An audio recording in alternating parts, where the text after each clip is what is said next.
justice. Because as Muslims, we cannot claim to be more compassionate and more just than Allah subhanahu wa ta'ala.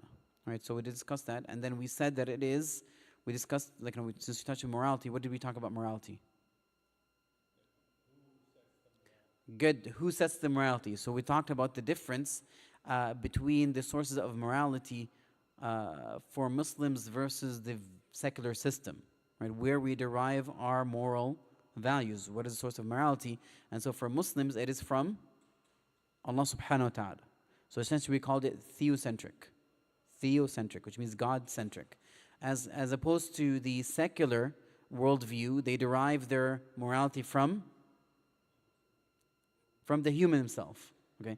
And if it's derived from human, then it becomes subjective, which really boils down to there is no way to figure out what is right and what is wrong. There's no true morality in this case because it's subjective. How do we consider what is right and wrong? Why am I right and why are you wrong? Or vice versa. For today, inshallah, what we're going to touch on is... Okay, I think I have enough time, inshallah. How is that? 10, 15... All right, so what we're going to touch on is essentially I'm going to try to touch 5 topics, right? Five things. We're going to look at what were the sexual norms prior to the sexual revolution. Because we need to understand, once again, how things changed. What were they before and what happened? We're going to talk about the second things are what are the events and ideologies that paved the way for that sexual revolution. And the third is the catalyst that removed that final barrier, allowing the sexual revolution to actually happen. And then how the sexual revolution gave birth to the current LGBT narrative. And the last thing we're going to discuss is the plan that was proposed to alter the Western sexual morality. So these are all, like, once again, warning, there's a lot of intellectual discussion associated with it, because it's time we kind of engage into this and not just kind of hover on the surface, but we really need to intellectually analyze this so we can be able to explain it to others and understand our position. But also, once again, I forgot to put a reminder, like a warning that I had mentioned earlier. This is not a PG session or a PG-13. If you have your kids, be ready to, they'll ask you questions. I'm going to have to use terminology which usually I would not use in a masjid, but just due to the situation, I'm going to have to use some of those terminologies. So the first thing we're talking about is what? What's the first thing we're going to talk about? Norms, okay? What were the sexual norms prior to the sexual revolution? So this essentially, sexual revolution kind of hit almost in the 60s.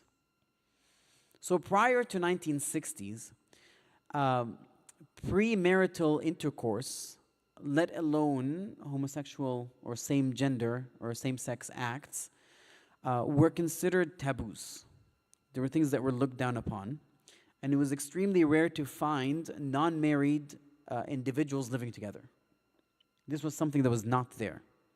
If you watch all movies prior to that setting, or read historical records, or whatever the case is, you'll find that this was the case. Now, this was perhaps due to the cultural understanding that any sort of sexual relations or intercourse is really a reproductive act that should happen only within the context of a marital contract. Any sort of sexual behavior, intercourse, should only occur within the bounds of a marital contract, because any two individuals engaging in that action run the risk of the consequences of that act, which is... You guys are old enough, right? What's the consequence of intercourse?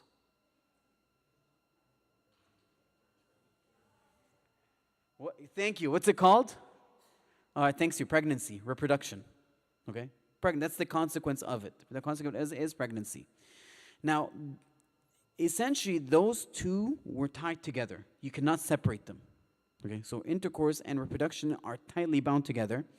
And it was understood that it was the moral duty that intercourse between two individuals should be confined to those who have built or dedicated to one another in a lawful way, so that they would cohabitate with one another and have a legal binding towards one another, so that when there is any sort of child that comes into this world, that enter this world, it would have a father to provide for it and a mother to nurture it and care for it. And it is that this child would be received or would come into a world that have circumstances provided to it to allow it to flourish, to allow that child to flourish, and that child would have a known lineage, right? Father, mother, and so forth, an extended family connection. I want you to bear in mind the entire family system back then, right? Back then, still, people lived within neighborhoods. Families were still in the same area. Moving from one state to another was not as prevalent as we have nowadays. So there was a sort of extended family system, right? It's not as strong as other countries, but there was some sort of a system. Like, it was very common that your parents would be down the street, or brothers or siblings, even the town next door. But there was some sort of system that was there that would help. And it was necessary it was considered like a moral duty to have a child come into a marital situation, so that all the rights and duties and protections that follow from such things that would give that child their regular and expected human rights and relationships. Okay, that was considered their view of it. Now, they understood that if they had allowed unregulated sexual behavior outside of marriage, then the result would be obviously the birth of children that might not know the identities of their fathers, that they would not be able to trace their lineage. Remember, genetics and all this stuff did not exist at that time. And so there was no way to figure this out. And without knowing that, that lineage, the traceable of who the father is, you lose a heavy aspect of protection and support. And mothers would be left alone to fend for themselves without any sort of anyone to provide for them. Right? You remember, at that time, it was also considered taboo. And so if this happens, that female will be shunned.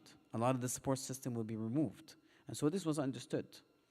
And hence, it was clear for them at that time that any sort of illicit sex, any form of fornication out of wedlock, was recognized as a direct threat to the fabric, to the social fabric system.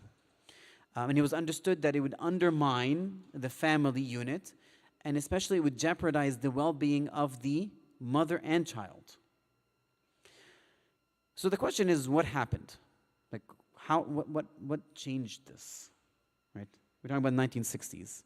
So it was in the 1960s that what happened essentially was that the sexual revolution happened. Like, all this changed because of what's considered a sexual revolution, which was essentially at its root, really at the core of it, was a fundamental rejection of the Christian religion and moral norms that surrounded gender, sex, and sexuality. This is essentially what happened. So, which moves us to the next point, then we really need to discuss what are the events and ideologies that paved the way to that sexual revolution to allow it to kind of cause that drastic change. Like, it's almost like an overnight change that happened, right? So what are the things that historically happened that paved that way, right? So for us to understand this, we really need to move or look at like things at a larger scale over time. And what I want to start start from the point of the negative attitude that perhaps the Christian teachings had for a century, that dominated for a century, regarding sex and sexuality, essentially, right? And this really stemmed from the teachings of a saint. His name is Saint Augustine, right? Saint Augustine, who died in 430 AD, if I'm not mistaken. Now, before he had become religious, right? Saint Augustine, before he became religious, he was an individual who was considered very lewd. He was very promiscuous. And when he became religious and accepted Christianity and practiced it, he was very disgusted with his previous actions. And it led him to have a very negative view of sex and sexuality, essentially, because of his past. And so he is the one that spread the idea that pure spirituality means denying oneself of all carnal pleasure. That came from there, right? The whole idea that, this practice is negative in the first place and should be only done for one thing, and that's it. Other than that is negative, and it's something that is not good, and spirituality is really associated with, once again, fighting or rejecting or denying your carnal pleasure. Now, that being said, I have to bring in what is the Islamic perspective. So Islam, on the other hand, obviously has a different view of this. Okay. In Islam, it does not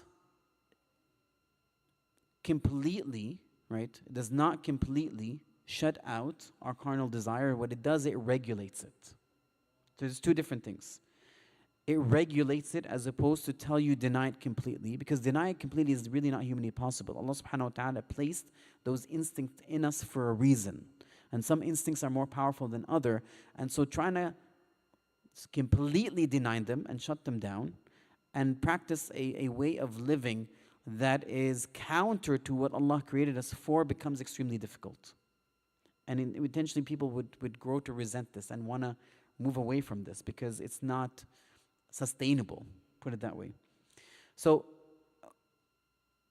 there is sometimes in Islam, when you look at it, there really sometimes is no separation between physical and spiritual bliss. This is why, for example, in Islam, having that relation with a spouse can be a source of reward if somebody has the correct intention, right? You'd be rewarded for this, as opposed to the Christian view that this is something that is looked down upon and should not be practiced or denied, should be done within limits. No, in Islam, on the other hand, it actually encourages this as an act of worship, right? On the on one side. طيب, I'm going to jump to the 17th century, right? So starting around the 1600s, part of the Western society, what happened to it is started drifting away from a theocentric worldview towards more of a materialistic and mechanical one. And obviously there's reasons behind this, but this movement from a theocentric to more of a materialistic worldview and mechanical one, it served as, it severed the human from their purpose. So even in Christianity, human has a purpose. But when you move away from a theocentric, a God-centric, to more of a materialistic and mechanical, what is your purpose in life? Does it make sense? Do you guys understand this? طيب. If we live in a theocentric, a God-centric worldview, we will ask, what is the purpose of our existence? Is that correct? Yes? Good. And we have the answer. What is the answer?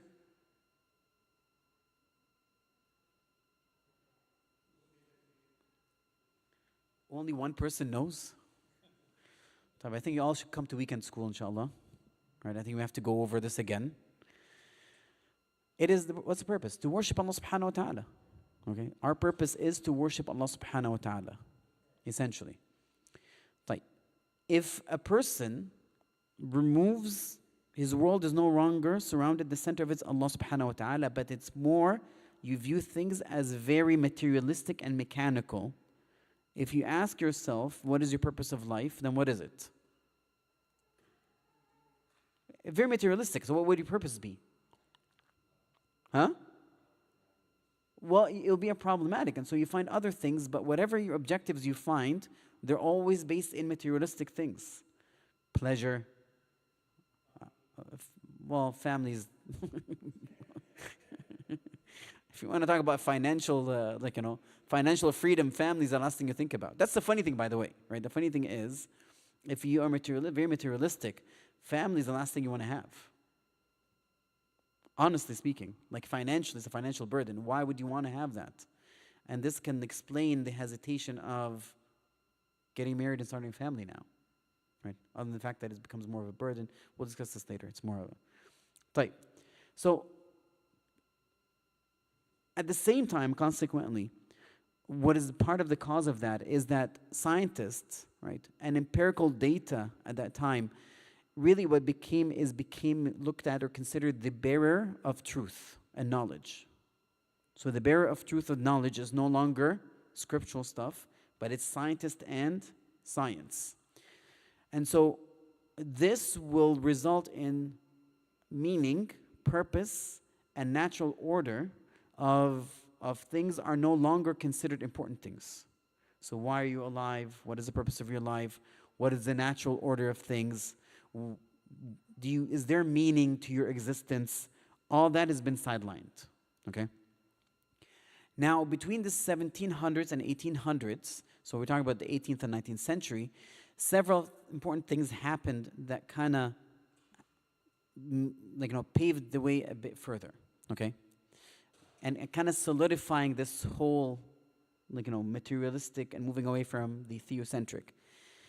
And so what happened during that time period is that revelation in the Christian world became discredited. And that happened through geological and historical criticism of the Bible itself. Is the world round? Is it flat? The whole involvement of the church. That really took a toll on the church, essentially. And so people felt that the Christian belief and faith in the Bible was being discredited through these different avenues. Now, add to that, Darwin's theory of evolution is coming in, and it undermined the Christian cultural authority. So Darwin would come in and present an alternative theory of how humans came to existence. Right? It became posted. Now remember, science and scientists became the source of knowledge. Darwin comes in, theory of evolution. The Bible is being discredited. And we're talking about a Western world, essentially, because we're trying to figure out how this came in. The Bible is being discredited. And you can see now where the authority is starting to lie. And so people are starting to lean more towards those aspects. Now, in addition to that, in that time period also, what is considered Enlightenment thinkers, they further pushed, the envelope, by making the human intellect, the human mind, the standard of all knowledge, including morality. So you're seeing over here a shift is happening. So, theocentric, Bible is the source. Now, on the other hand, it is materialistic. Scientists and science are the source. Human and the mind is the source of determining, what is it is the standard of determining what is knowledge or true knowledge, including morality. And so the human mind then became the primary, arbiter for in place of Allah subhanahu wa ta'ala. And so essentially they're slowly removing Allah and they're placing their minds as what determines everything. Now, the combination of the materialistic view of the world and the removal of a theocentric authority, like a God authority, resulted in the absence of purpose. At the same time, everything, including the human bodies, became material stuff and is not connected to any sort of natural or supernatural laws. Is that clear? What is the problem with that? What is the problem with that? If your body becomes only material stuff, does it have value? Does it have value? No, then you just utilize it as a tool to get what you want. Is there anything that regulates it? Am I losing you guys? Are you sure? I just see blank faces. Is it too late to have this halaqa? Should we bring the chai now? Yes. I'm going to be fired if it comes in here, by the way. I don't think drinks are allowed in here. Are drinks allowed in here? Are drinks allowed in here? Drinks. Drinks, are they allowed in here? No, right? Sorry, guys. See, it's not my fault. See, I was trying to help, but no, I'm joking.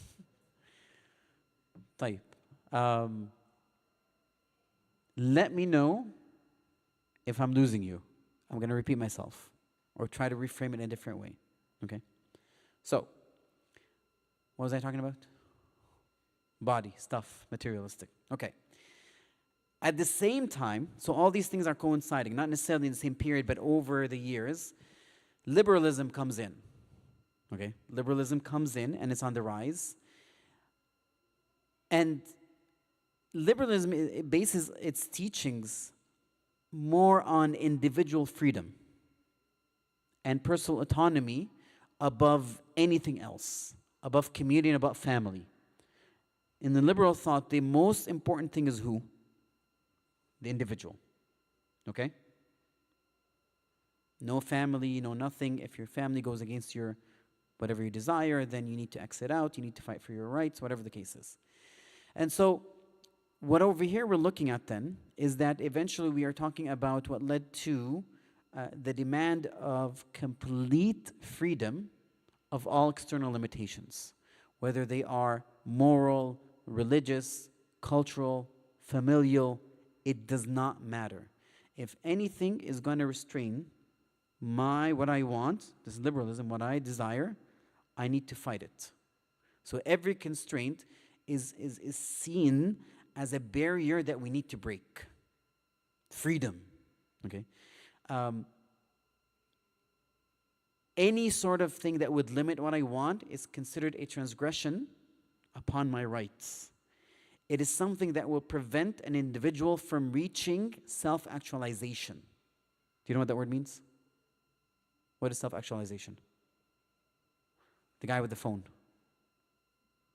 Self-actualization, what does it mean? You can Google it, you got a phone. Type in self-actualization. What does it mean? How do I spell it? Self. Can you spell self? All right, actual. A-C-T-U-A-L, and then ization. What does it mean?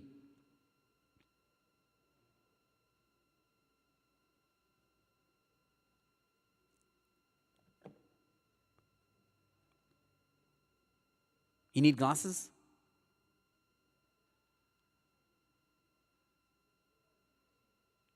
Type is taking too long.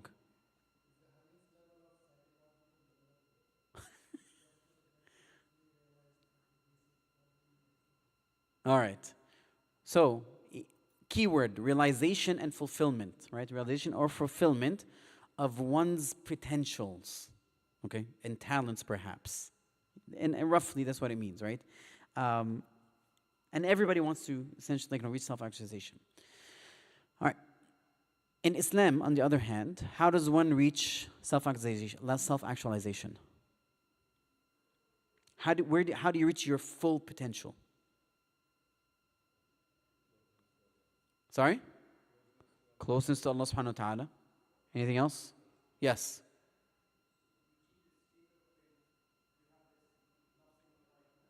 Okay.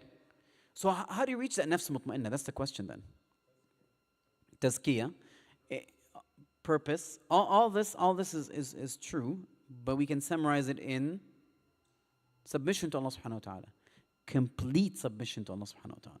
Right? That's how you reach your full potential. Because when you do that, when you completely submit to Allah subhanahu wa ta'ala, in reality you become completely free from everything else. Right? When you submit to Allah subhanahu wa ta'ala, you free yourself from everything else other than Allah subhanahu wa ta'ala. And all you do is desire the pleasure of Allah subhanahu wa ta'ala. And everything you do is for the pleasure of Allah subhanahu wa ta'ala. Now on the other hand, if you're talking about materialistic worldview and all these things, in what's happening really, you become chained, right? You no longer become free, you become enslaved to multiple things, right? Mostly desires, essentially. Right. The fourth thing, I'm going to mention over here, that kind of paved the way for the sexual revolution to kind of be able to take hold, is that there are influential individuals that had their thoughts and teachings impact the way the West views the world. So those are thinkers, philosophers, influential individuals that their teachings impacted how the world, Western views the world, Western side views the world. So I'm going to give a few examples, right? Some of them, like, you might know their names. In one aspect of their theories, it's discredited, but the other one is being practiced unconsciously, for example, right? So one of the individuals is Jean-Jacques Rousseau, right? Rousseau. He died in 1700 something, 1770 something, okay? Now, what he did, and it's important for you guys to realize this because this is all laying the foundation and background of understanding the narrative where it's coming from. He's the one that seeded the idea of this inflated modern notion of the self, like the importance of the self, right? He's the one that seeded it. What he did was he put in the idea, in place the idea that feelings are central to who we are as an individual. Feelings are central to us as individuals. Actually, let me rephrase this. So our feelings are central to who we are as individuals, and we cannot become authentic. Like, it's important for individuals' authenticity. Okay, let me put this another way. Our authenticity, our individual authenticity is tied to our feelings, okay? Our individual authenticity is tied to our feelings. And so if we don't outwardly express our inner feelings, we're not being authentic. Do you guys remember the quote I quoted in the last week? The quote of an LGBT Muslim individual, what they stated, right? It has an aspect of that, right? Like, the whole aspect of authenticity, like for me to be authentic and true to myself and honest with myself, I need to express my feelings and act upon my feelings. It was Rousseau that placed that idea in his philosophy, okay? So what he really did over here was he psychologized human, the human being by saying, who I am, as an individual, who I am, is no longer the role that I play. Like, father, doctor, engineer, whatever the case is, right? Rather, it is my inner feelings. So who I am is my inner feelings. And to be authentic is to express that freely and outwardly to the fullest, right? And any discrepancy between an individual's inner feelings and outward expression is actually a lack of self-actualization or self-realization. And if you look at it, doesn't that capture the contemporary LGBT discourse? Right? That if I feel something, I need to act it. If I'm not, then I'm not reaching my self-realization. I'm not being true to myself. Does that sound familiar? This is where it came from, okay? All right, another individual who had an impact was Karl Marx. You guys all know Karl Marx, right? So what do you know about Karl Marx? What did he spread? Yeah, people think of him as communism, right? So what he did, he's the whole concept of justice. So this is where the justice aspect comes in. So what he did was he essentially searched for justice in materialistic history rather than on Allah subhanahu wa ta'ala, rather than God. So he's looking for justice in materialistic history rather than God. Now what it means is that human became the source of justice. So based on his theory, it is human that are the source of justice and not God. And so whatever we perceive as justice, then it must be what? Okay, I cannot deal with the. I cannot do a monologue. Okay, monologues I don't work over here. I need interaction. If the human beings, based on Karl Marx, if the human beings perceive something as justice, then it must be right, wrong, justice, injustice, all of the above. What is it? Then it must be justice. Okay, whatever they perceive as justice, then it must be justice. Okay. Now I'm bringing this in because the whole thing about the LGBT seeking justice, this is where it comes from. Who decides it? We decide it. Okay? Nietzsche This, he died in the 19, I think right in the 19, actually, 1900. He died in 1900. So he, as an individual, what he did is he rallied against all forms of conventional morality. He rallied against all forms of conventional morality, and he placed the human quest for power and self-assertion as the ultimate goal. So you as an individual, your ultimate goal is self-assertion and power. Okay? I'm just bringing those ideas because we're going to use them later on. Sigmund Freud. I'm sure you guys all know Freud, right? So he died in 1939. And he's very famous for one idea. Okay? What is it? Huh? Well, his whole research is about sexuality, but which aspect? Say what? No, they all. Okay, never mind. We're not going to talk about this because obviously, I thought people this is common, but I guess not. Things changed.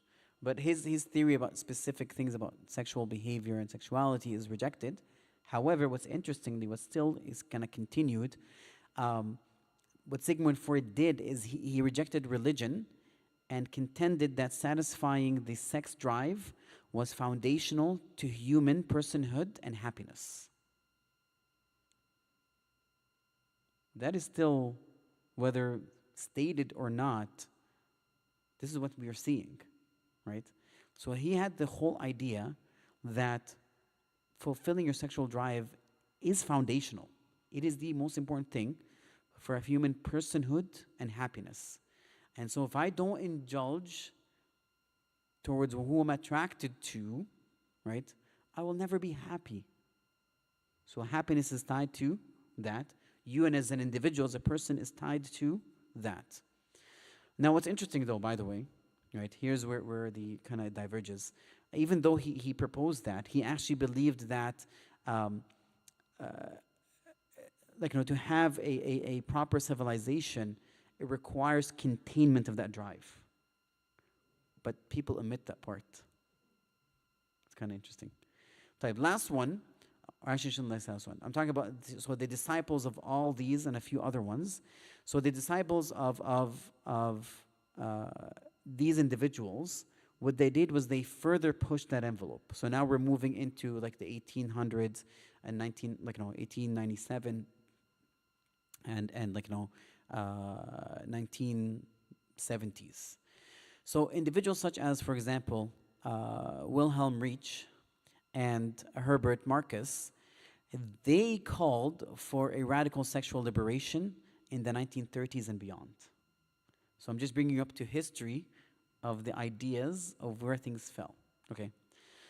All right. So at this point, what we need to note is that the defining figure of today's Western ideologies are actually almost all of them are atheists. Every person I mentioned, they were atheists. So the modern ideologies were paved by these individuals, and their atheism had a definitive influence on the ideas of sexual morality and secular values, at a more broader level, and it can help explain today's resistance to what we consider a deity or a god, religion, and nature, for example. Right? They contradict those. All right, so let's summarize. Okay.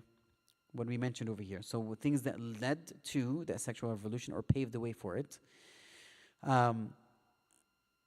One, the Western society drifted away from a theocentric world to a more of a materialistic, mechanical one. Two, the presence of a god in society was diminishing.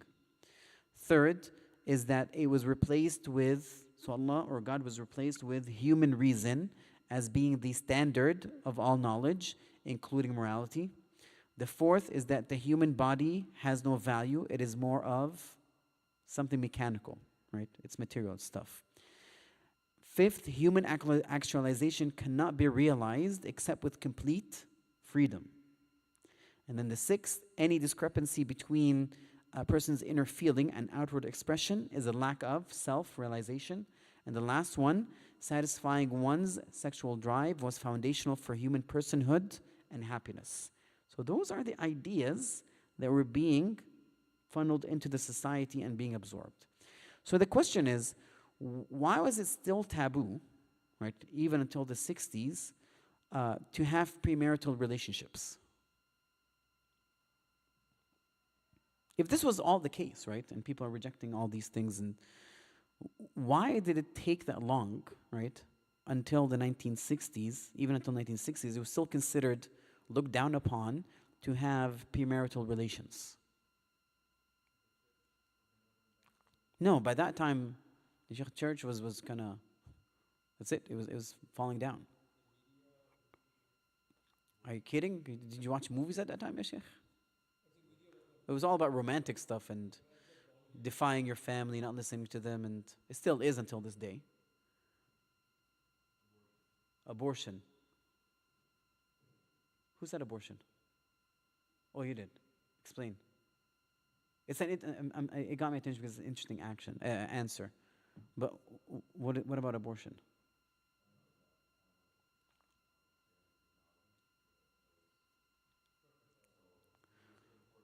Birth control is a good one. All right.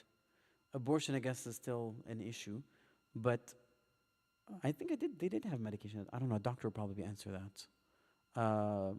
1960s, abortion. They still had medications that would allow abortion to occur, right? It wasn't legalized. It was only in emergency cases. I don't know, it has to be certified, but it existed at that time. Yeah, it existed at that time. Like, birth control is a good answer. Because until that time, right, there was still a tight link between intercourse and reproduction. They still could not separate it. Okay? Which brings us to the catalyst, that removed that final barrier, right? Allowing the sexual revolution just to kind of burst. So essentially what they needed to do, that last thing that, is almost like that one last thread, right? That's preventing people from having just complete illicit sexual behavior with one another, right? That last thread really was that connection. They're unable to separate between reproduction and the consequences of, intercourse and the repercussion and the consequences of that, which is reproduction. And so that catalyst really was the birth control. That's what it was, birth control. And it became the catalyst for that entire sexual revolution because it allowed people to sever that link between the action and the consequence. Is that clear? Right.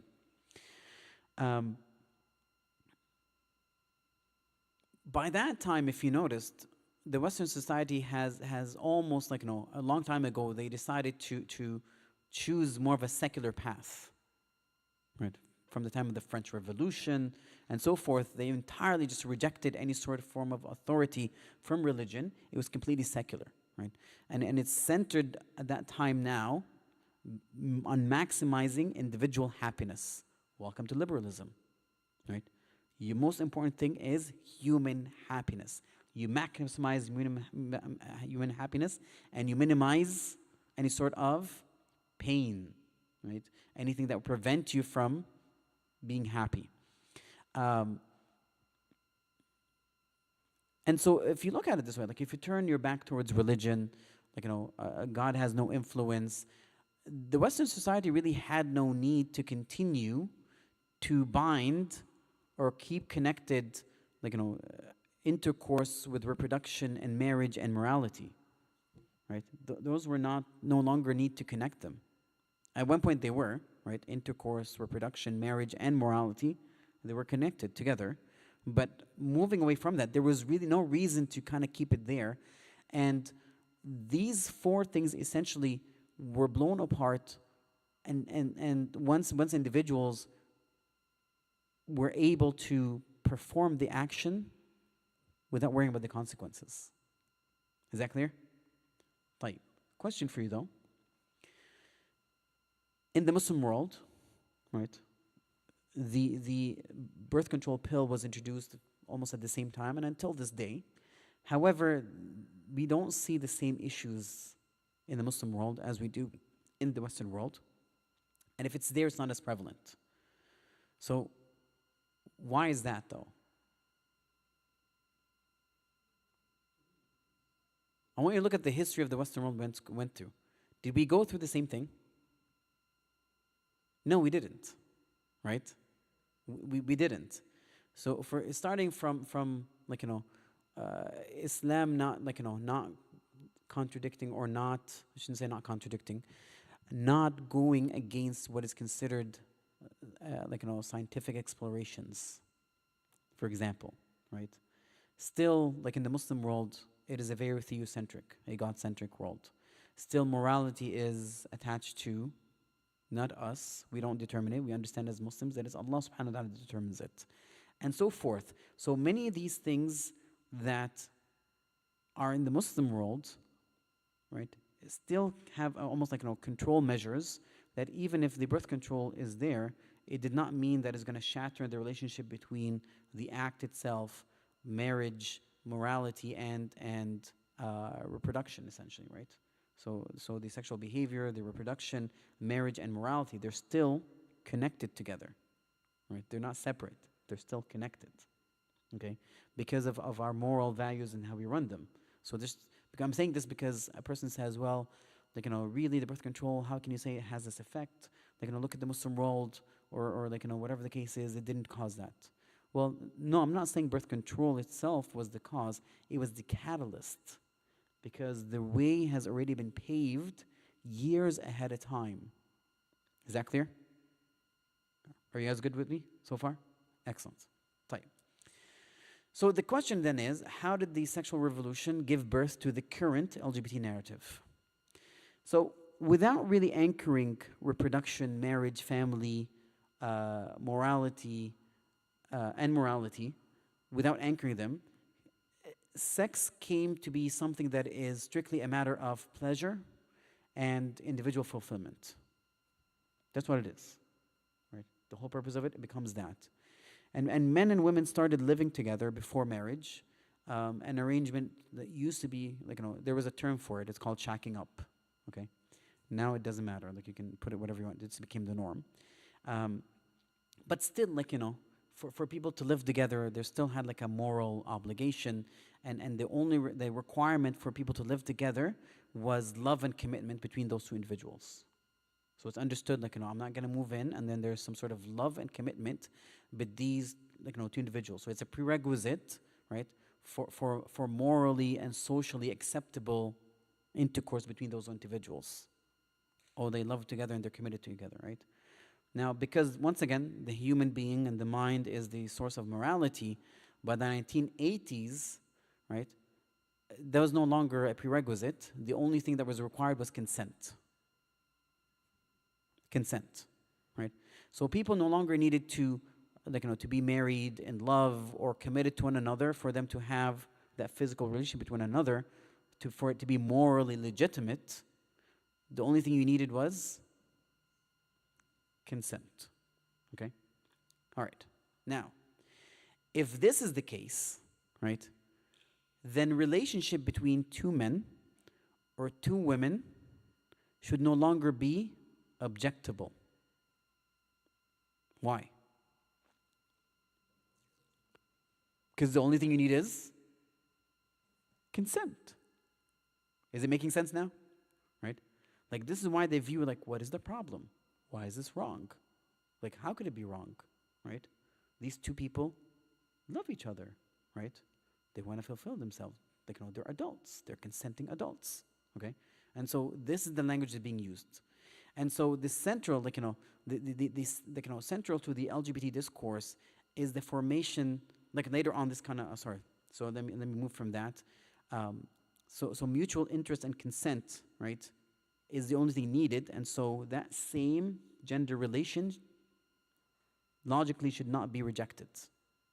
All right, now, what the LGBT did also, LGBTQ movement, was that central to their discourse and discussion is the formation of an identity around sexual desire. So identity then became associated with sexual desire. This is, for them to have that discourse movement, they need to make sure they affirm this, okay? All right, now,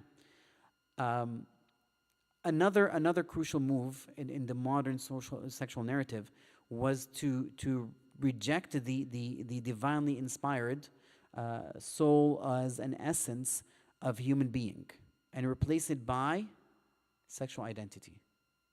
Okay? So it is your sexual identity is what's considered more important.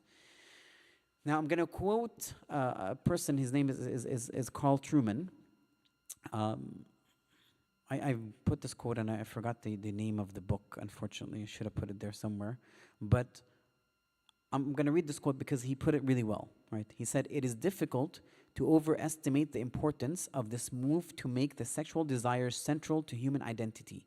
In modern society, everything from the common use of the terms such as straight and gay in everyday conversation to the underlying assumptions of international human rights laws presupposes that this is the case.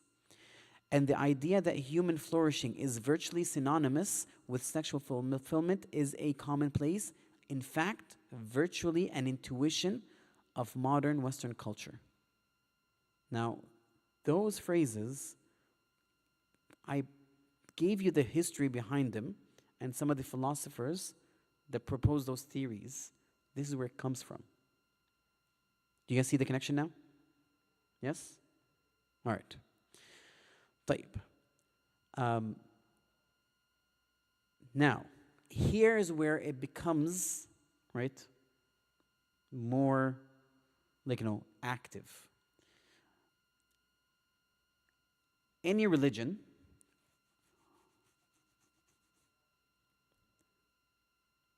should I put religion? So any belief system will translate to some sort of a political expression. Is that right or wrong? If I believe something is moral, as individuals, as humans, we want to have, like, some sort of a political influence so we can pass the laws associated with what we feel is right and wrong. Is right or is that correct? It's very normal, okay? And so I'm going to call sexual liberation a religion at the moment because it's a belief system. It does demand political expression. It does.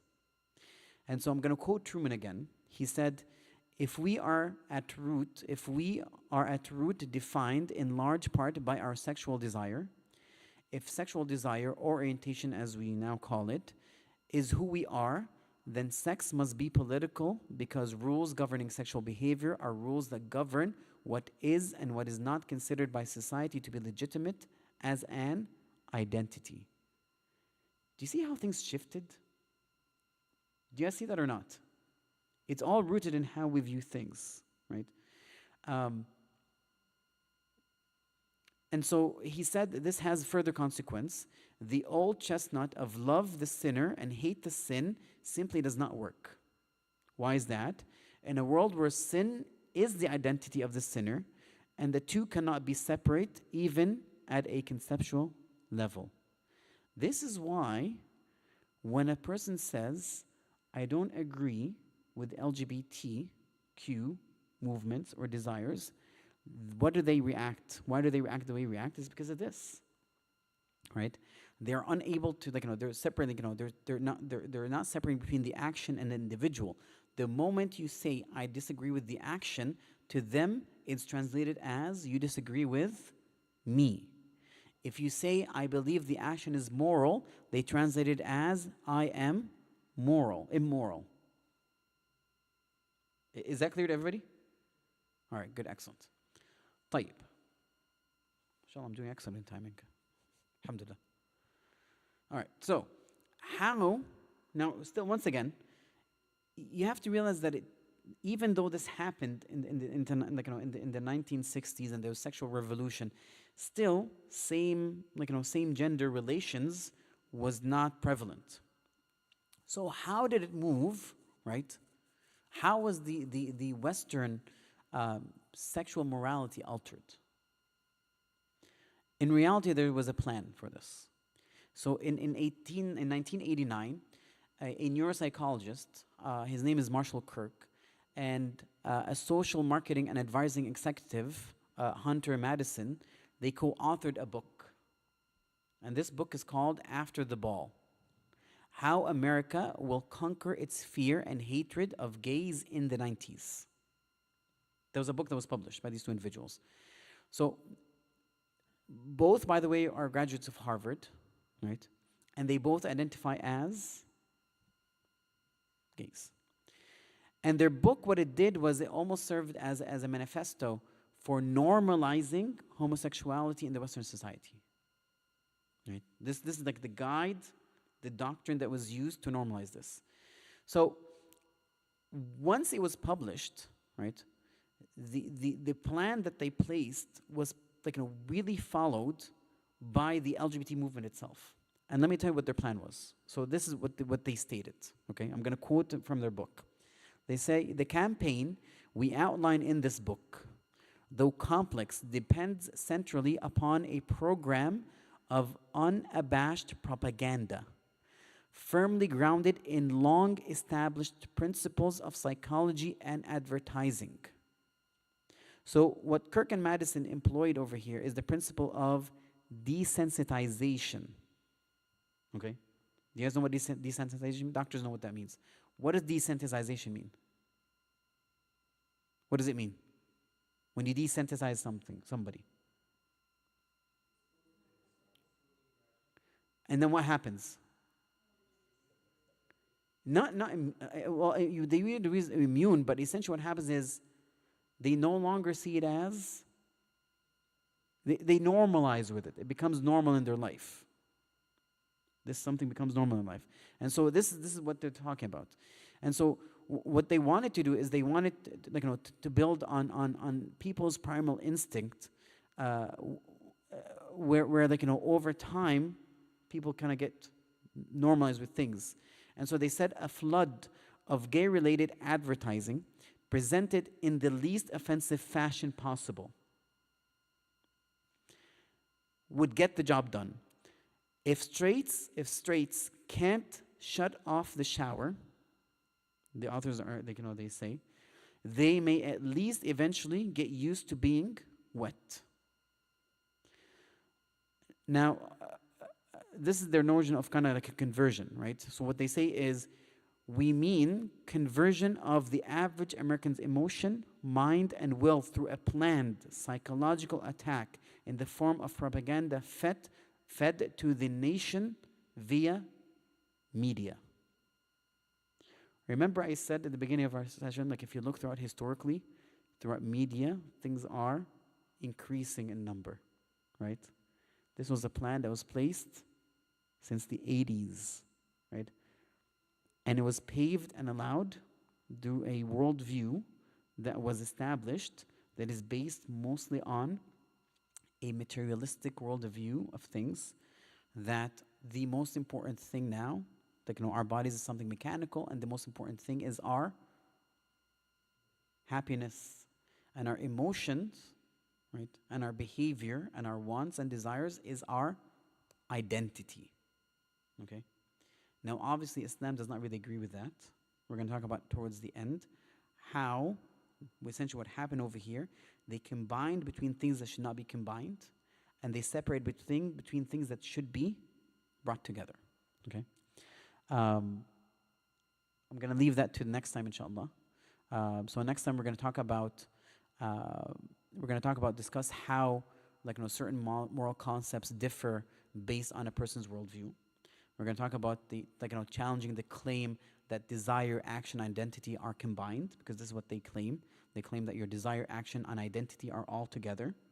We're going to challenge the narrative of denying any normative relationship between biological sex, gender, identity expression, and sexual orientation, which is your desire.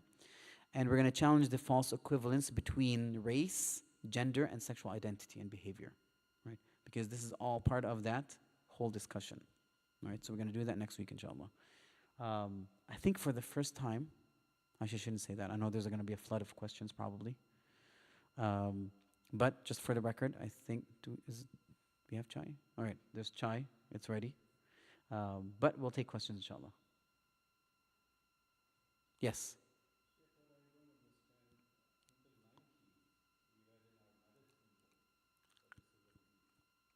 Yes. No, of course we know how that disappeared, ya Sheikh. Lobbying and propaganda, right? So there are certain things that take more time to change, right? One of the things that takes the longest usually to change is, like, let's say psychological considered books and references, right?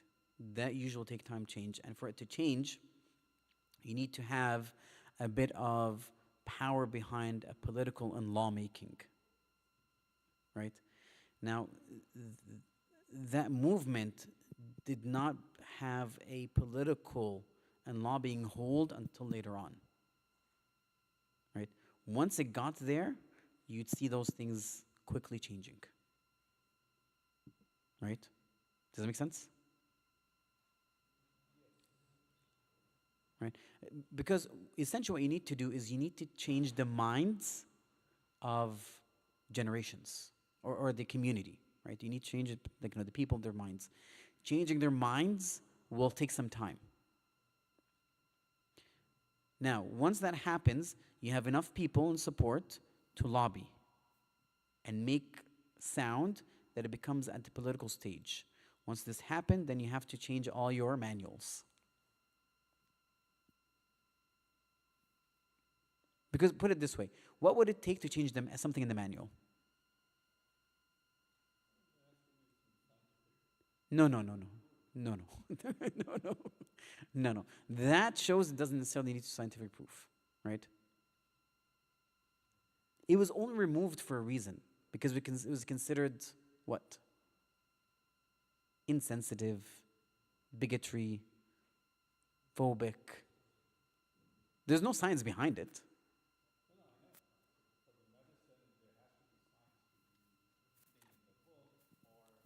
Well, yeah. What was it called? Dysphoria, right? It was considered dysphoria, but now that in the modern is removed. Why? Because it should be considered normal. It is who the person is. It is their identity. They have the right to fulfill it. Why are you calling it dysphoria? What are you talking about? Your biological sex is not associated with anything else. You're born as a male. You don't have to be a male. Where's the science behind that? Right? Wallah a'lam. All right, any questions from this side? Yes.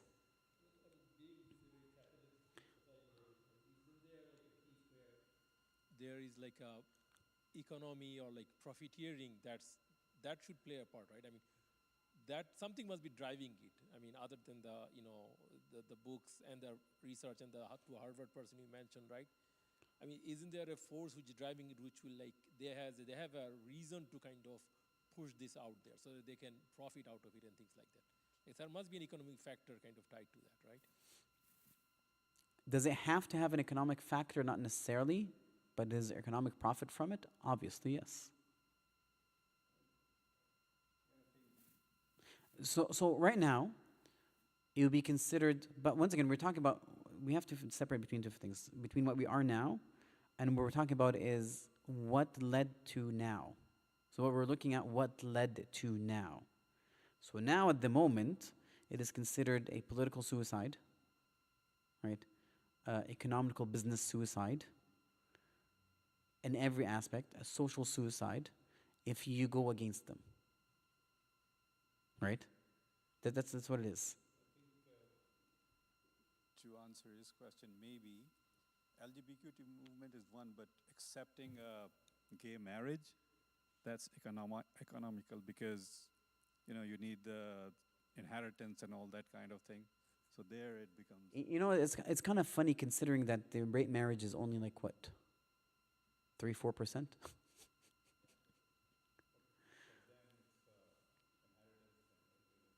the inheritance of the partner or. Allah Alam. That's why it becomes important. Oh, a drive for them, like for the individual. Yeah, to make it. It's true, but it doesn't explain the systematic engine that is happening, right? Like if you look at the media, if I ask a person, what in their opinion, what is the percentage of population that is gay, for example, or LGBTQ? What's the percentage? No, no, based on the media, like in the propagation in the media, what would you think it is? Huh? يا شيخ حرام عليك يا شيخ. Like there isn't a single movie that comes out except that there's one or two characters out of 5 or 6. So the percentage that you see, any person who looks at media and would try to estimate the percentage based on what they see in the media, what would they guess the percentage is? Yeah, I would think 30%, 40, 25% of the population. Yeah, you would think that. When in reality, it's not like that at all, right? In fact, it's not. It's not. It's way less, right? There's like there's a conservative estimate, but then there's like a very relaxed, liberal estimate, but it does not go beyond 5 to 6%. It doesn't. No, no, but that I know, but in reality, it's even less than that. I know. I had to research it, right? But statistically, it is far less. It is far less, right? But also, it is there's a bit now that increases the percentage. There's actually a dilution of what it means to be part of it and to identify as one. So the minute a person says, I'm confused, then they associate with them, right? I'm different, they associate with them. Whatever the case is, right? And so when you broaden that definition, you'll get more percentage of individuals in there. Hold on. Type. Any questions? Yes.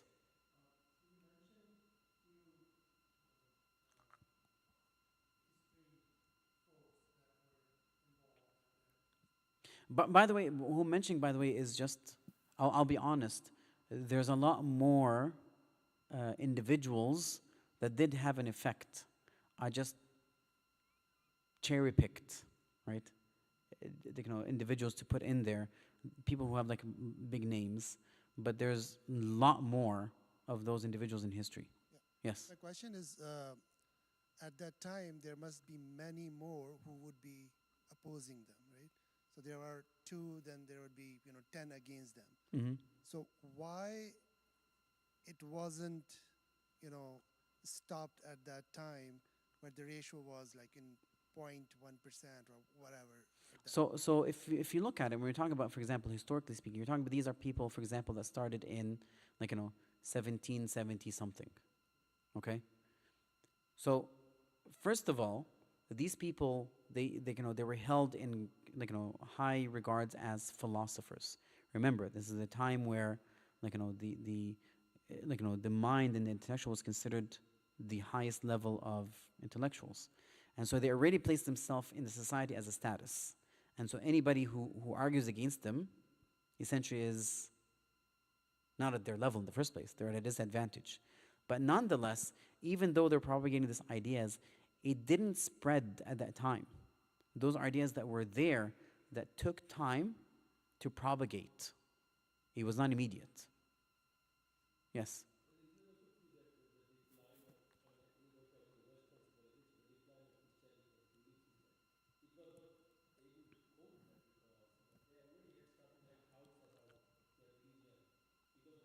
Yeah, so all these so I brought all these together so you can understand they're what happened, right?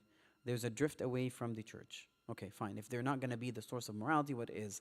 Oh wait, the human brain. Okay, what's the human origin? The science explains it. The body, what is it? Just material. So all these pieces, that once they fit together, they create what we have.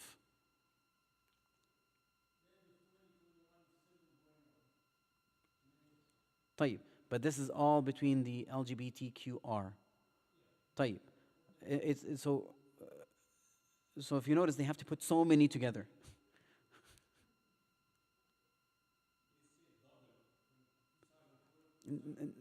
I understand, but I'm telling you this is overinflated also.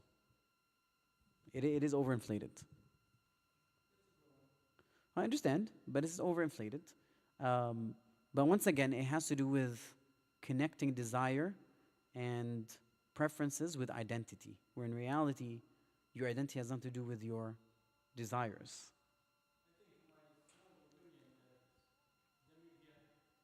Oh yeah, no, of course. That's we talked. We talked about media. We talked about its influence.